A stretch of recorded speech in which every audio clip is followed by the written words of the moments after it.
سب سے پہلے تو میں عنایت اللہ خان صاحب ہمارے کولیگ بھی رہے ہیں، ہمارے بھائی بھی ہیں، ان کا شکر گزار ہوں۔ خالد وقاص صاحب کا جو صدر ہیں آغوش کے، ان کا، شاکر صدیقی صاحب کا، ارباب عبدالنصیر صاحب کا میں شکر گزار ہوں کہ مجھے ایک موقع دیا آپ نے اور یہاں بلایا۔ یہ میرے لیے فخر کی بات ہے، یہ میری زندگی میں ایک ایسا آج کا جو یہ یہاں میرا حاضر ہونا ہے، موجود ہونا ہے، یہ آپ نے میرے ساتھ اچھائی کی ہے۔ ایک ایسا موقع مجھے فراہم کیا ہے کہ جس سے میری زندگی میں کل میری آخرت میں شاید یہ لمحے میرے کام آئیں کہ میں ایسے لمحوں میں ایسے لوگوں کے ساتھ تھا، ایسے بچوں کے ساتھ تھا، اور شاید یہ میرا اور میری وجہ سے اوروں کا یہ مغفرت کا باعث بنے۔ باقی اسلام کے حوالے سے قاری صاحب نے جو باتیں کر دی ہیں، جو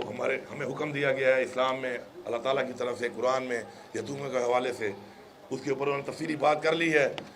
اور میں سمجھتا ہوں کہ جب آپ ایسے لوگوں میں بیٹھتے ہیں اور آپ کو موقع ملتا ہے بات کرنے کا کہ جن کا ایک ویژن ہو،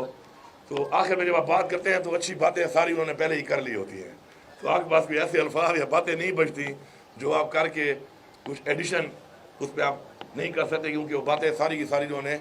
خلاصہ ایک بیان کر دیا ہوتا ہے۔ تو جس طرح میرے جو کچھ ویژن ہے، جو میری سوچ ہے، اس کے مطابق جو کچھ چیزیں ہیں وہ عنایت بھائی نے ہی بتا دیں کہ ہمارا جو مقصد ہے وہ یہ ہونا چاہیے کہ ہمیں لوگوں کو اپنے پاؤں پہ کھڑا کرنا چاہیے۔ جب لوگ اپنے پاؤں پہ کھڑے ہو جاتے ہیں تو وہ قومیں بھی اپنے پاؤں پہ کھڑی ہو جاتی ہیں۔ تو انشاءاللہ ہمارا یہی ایجنڈا ہے، یہی ہمارا مقصد ہے، یہی ہمارا مشن ہے، اس پہ ہم نے کام کرنا ہے انشاءاللہ۔ اور میں آپ کو یقین دلاتا ہوں کہ آپ نے مجھے کہا کہ میں ایمبیسڈر بنوں آغوش کا، تو جو بھی آپ کے مسائل اب تک کسی بھی حوالے سے ہیں مجھے بتائے ہیں کچھ آپ نے کہ آپ کے مختلف ضلعوں میں آپ شروع کرنا چاہتے ہیں، آپ کو زمینوں کے مسئلے ہیں، ڈونر ہیں آپ کے پاس، اور ڈونرز کے لیے بھی میں آپ کو انشاءاللہ آپ کے ساتھ پورا تعاون کروں گا۔ اور جو بھی سرکاری زمین جہاں پر بھی آپ کو چاہیے، جس جگہ پر بھی چاہیے، اس سے زیادہ اچھا کام کہ آپ وہاں پہ اسپتال بنانا چاہتے ہیں لوگوں کے لیے فری علاج کے لیے، یا آپ یتیموں کی کفالت کرنا چاہتے ہیں وہاں پر، اس سے اچھا کام تو میرے خیال میں کوئی بھی نہیں ہے، اور اس سے اچھے مقصد کے لیے کوئی بھی زمین اس سے اچھے مقصد کے لیے استعمال نہیں ہو سکتی۔ تو جو زمین کا جو بھی کیس ہے، یہ کرسی تو آنی جانی ہے، دستخط اور قلم کی ایک طاقت ہوتی ہے، تو میری طاقت حاضر ہے، میں انشاءاللہ یہ قلم بھی چلاؤں گا، یہ ہاتھ بھی چلاؤں گا جب تک میرے ہاتھ میں طاقت ہے انشاءاللہ۔ آپ بالکل بے فکر رہیں، آپ کے تمام معاملات حل نہیں ہوں گے بلکہ سمجھ لیں کہ انشاءاللہ حل ہو چکے ہیں انشاءاللہ۔ دوسری امپورٹنٹ چیز جو ہے، چونکہ میرے بھی کچھ مہمان ہیں، میں نے وہاں پہ جانا ہے، تو میں ایک اور امپورٹنٹ چیز یہاں پہ آپ کے سامنے رکھنا چاہتا ہوں کہ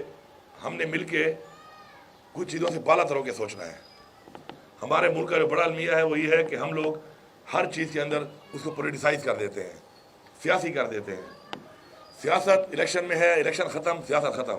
اس کے بعد وہ تمام عوام چاہے جس پارٹی کی ہے، چاہے وہ جس کو بھی ووٹ دیا اس نے، چاہے جس سے اس کا لگاؤ ہے، وہ ذمہ داری بن جاتی ہے ان حکمرانوں کی کہ جن کے پاس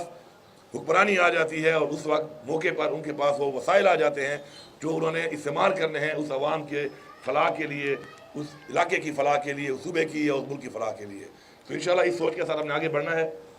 میں آپ کو یقین دلاتا ہوں اس بات کا کہ اس کے علاوہ ہی بہت سے کام ہیں، آپ مجھ سے وہ کام لیں۔ آج اللہ نے مجھے موقع دیا ہے، میں چاہتا ہوں کہ مجھ سے وہ کام لیے جائیں، کہ کیونکہ میری سوچ ہے، میرے پہ بہت اور بھی ذمہ داریاں ہوں گی، کچھ اچھی سوچ کے لوگ میرے پاس آئیں گے، مجھے بتائیں گے، تو شاید ویسی چیزیں مجھے بتا کے مجھ سے وہ کام لے سکیں کہ شاید مجھے اس کے لیے وقت نہ ملے، اس سوچ کی طرف جانے کے لیے میرے پاس ٹائم نہ ہو، یا میں کسی مصروفیت کی وجہ سے اپنے وہ چیزیں جو میرے ذہن میں تو ہیں عملی طور پہ نہ کر سکوں۔ تو ایک ٹیم ورک ہے، اس ٹیم ورک میں میں ہر ایک کو ویلکم کرتا ہوں اس چیز میں کہ وہ آئیں، اپنے اس طرح کے آئیڈیاز، اس طرح کی سوچ، اس طرح کے اقدامات جو پاکستان کے لیے، ہمارے ملک کے لیے، ہمارے لوگوں کے لیے بہتر ہو، انشاءاللہ میں اس کو ویلکم کرتا ہوں ہر طرح سے۔ اور آپ کو آخر میں پھر یقین دلاتا ہوں کہ جو چیزیں آپ نے بتائیں، اس کے علاوہ بھی جو چیزیں ہیں جن ضلعوں میں آپ کچھ بھی کرنا چاہتے ہیں، کیونکہ آغوش سے میرا ایک پرانا رشتہ ہے، میرے ڈیرہ اسماعیل خان میں آپ کا ایک سیٹ اپ ہے، میں کئی سالوں سے وہاں جاتا ہوں، مجھے پتہ ہے کس طریقے سے آپ یہ کام کر رہے ہیں۔ تو انشاءاللہ آپ کے تمام مسئلے انشاءاللہ سمجھیں کہ یہ تو حل ہو گئے ہیں، لیکن میں یہ امید کرتا ہوں کہ آپ اس کے علاوہ بھی انشاءاللہ مزید بھی ہم مل کے کچھ اور چیزیں بھی ایسی کریں گے انشاءاللہ کہ جو آپ کے ذہن میں تو ہیں لیکن آپ کے ایجنڈے میں اس لیے نہیں ہے کہ شاید حکومتی لیول پہ آپ یہ سوچتے ہیں کہ شاید اس لیول کی آپ کو امداد نہ ملے، تو ہم صرف آپ کو زمین نہیں دیں گے،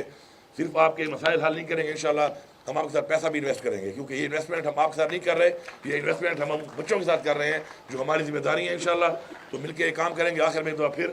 تمام وہ لوگ جو منسلک ہیں اس سے، چاہے یہاں موجود ہیں یا نہیں ہیں، میں ان کا شکریہ ادا کرتا ہوں کہ وہ اس نیک مقصد میں جو ایک عزم کے ساتھ ایک اتنا بڑا ایک جہاد کر رہے ہیں. میں ان سب کا شکریہ ادا کرتا ہوں جو یہاں پہ موجود ہیں اور آج اس محفل میں موجود ہیں. ان کا شکریہ ادا کرتا ہوں کہ انہوں نے اتنا اچھا ایک موقع مجھے دیا. اور ہمارا ایمان ہے کہ یہی وہ چیزیں ہیں جو آخرت پہ ہمارے کام آنی ہیں. یہ دنیا تو فانی ہے, یہ تو آج ہے کل نہیں ہوگی. عہدے بھی فانی ہیں, زندگی بھی فانی ہے, لیکن وہ کام جو آپ کسی اور کے بچے کے لیے کریں گے, وہ کام جو آپ کسی اور کے ماں باپ کے لیے کریں گے, اس کا اجر زیادہ ہے, اس کے درجات زیادہ ہیں جو اپنے بچے کے لیے آپ کرتے ہیں, اپنے والدین کے لیے آپ کرتے ہیں. آخر میں آپ سب کا ایک بار پھر بہت بہت شکریہ. Thank you.